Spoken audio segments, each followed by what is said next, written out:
Praise the Lord. பாருங்கள், ஆண்டவருடைய நாமம் மகிமைப்படட்டும். நீதிமொழிகளின் புஸ்தகம் 10வது அதிகாரம் அதனுடைய 2வது வசனத்தை வாசித்து பாருங்கள். அநியாயத்தின் திரவியங்கள் ஒன்றுக்கும் உதவாதான். அநியாயத்தினால் வருதில் திரவியம்னா பொருட்கள். நீ அநியாயமாக சம்பாதிச்சு வச்சோன்னா அது ஒன்றுக்கும் பிரயோஜனம் இல்லாமல் போயிடும்.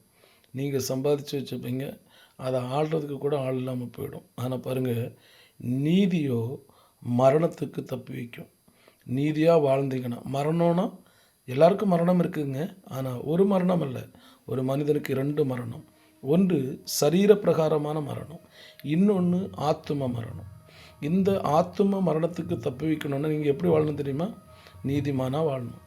நீதிமானாக வாழ்ந்தால் 2ஆம் மரணத்துக்கு தப்பித்து கொள்ளலாம். அந்த 2ஆம் மரணத்துக்கு தப்பித்து கொள்ளணும், ஒன்று செய்யணும். என்ன செய்யணும் தெரியுமா? ஆண்டவராகிய இயேசு கிறிஸ்துவை சொந்த இரட்சகராக ஏற்றுக்கொண்டு அவருக்காக வாழணும். ஆமென்.